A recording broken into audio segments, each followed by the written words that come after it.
if there's a no vote, the budget I'll be planning for later in the year will be dramatically more difficult. It's very clear at this stage that the government have no positive argument as to why people should support this treaty.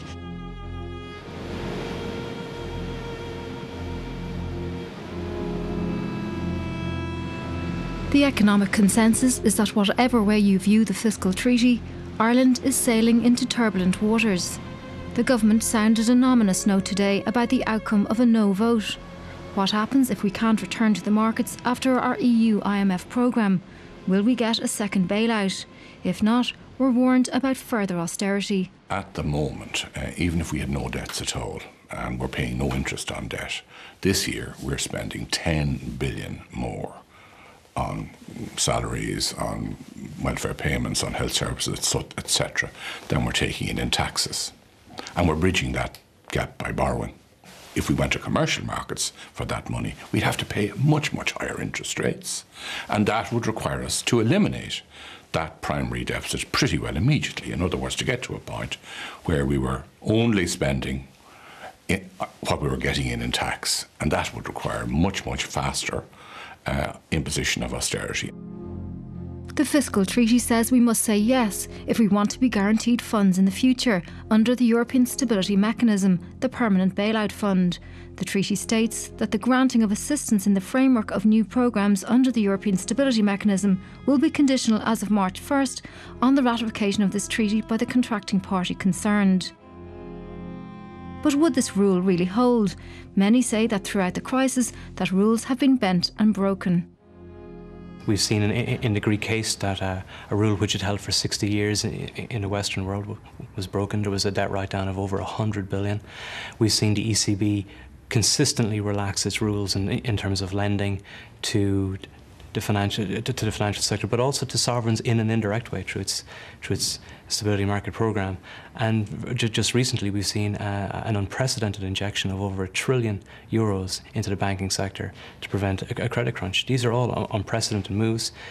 We were always told that these kind of things could never happen.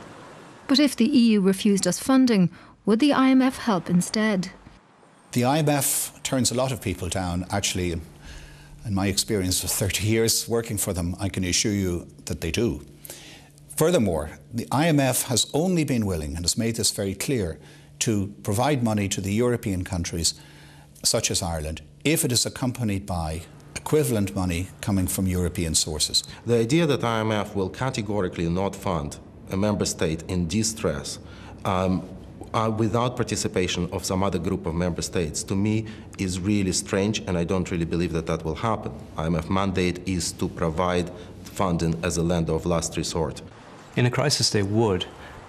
A programme only involving the IMF would possibly involve major debt restructuring, which might seem attractive, but there may be knock-on implications in terms of Ireland's future ability to access bond markets, for example. We would have defaulted. However, the more likely scenario is that we would insist on funding from Europe. And just last year, Michael Noonan assured us of continuing EU support. He said, "There is a commitment that if countries continue to fulfil the conditions of their programme, the European authorities will continue to supply them with money, even when the programme is concluded." The euro area leaders repeated this sentiment again in January, when they said that they would support programme countries until they have regained market access.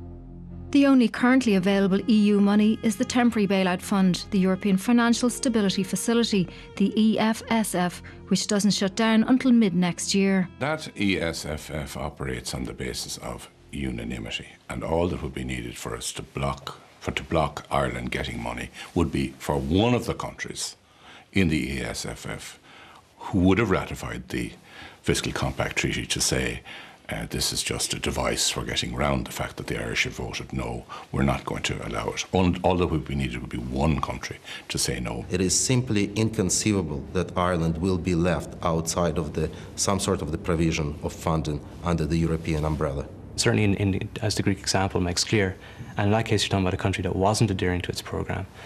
If the country that was adhering to its programme found itself in trouble, at the very least it would obtain funding for 2 or 3 years to tide itself over.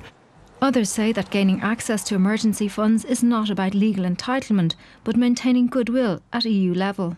Where we get our money from and if we get our money from is not really a question, a legalistic issue of do we get it from this fund or that fund.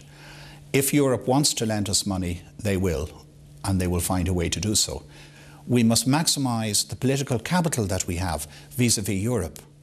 I think it's fair to say that in this country and in other debtor countries we have a debtors' revolt, but we also have a taxpayers' revolt in countries like Germany and Finland and Sweden and Netherlands, who have imposed austerity on their own people and who are saying, well, now we have taken the hit.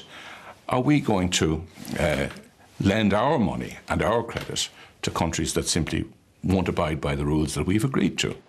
Despite this, others say that protest, rather than playing the political game, may be more effective this time. This is because being at the table has not gained much for us so far.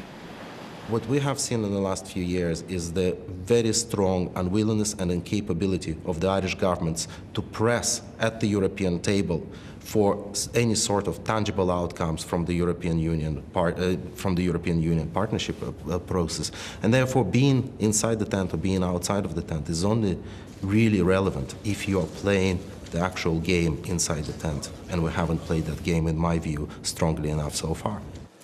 It isn't clear what being at the table has done for us over the last 4 or 5 years. For example, the promissory note question. We haven't seen any successes there. We've adhered to every condition, yet what we find is that the Irish government tries to do a deal, nothing is achieved, and the ECB still insists upon being paid in time and on full. The one thing that both sides agree on is that the euro area is in turbulent times and that the outcome of a yes or no vote is hard to predict. Voting either way means taking a leap of faith into waters we have not entered before.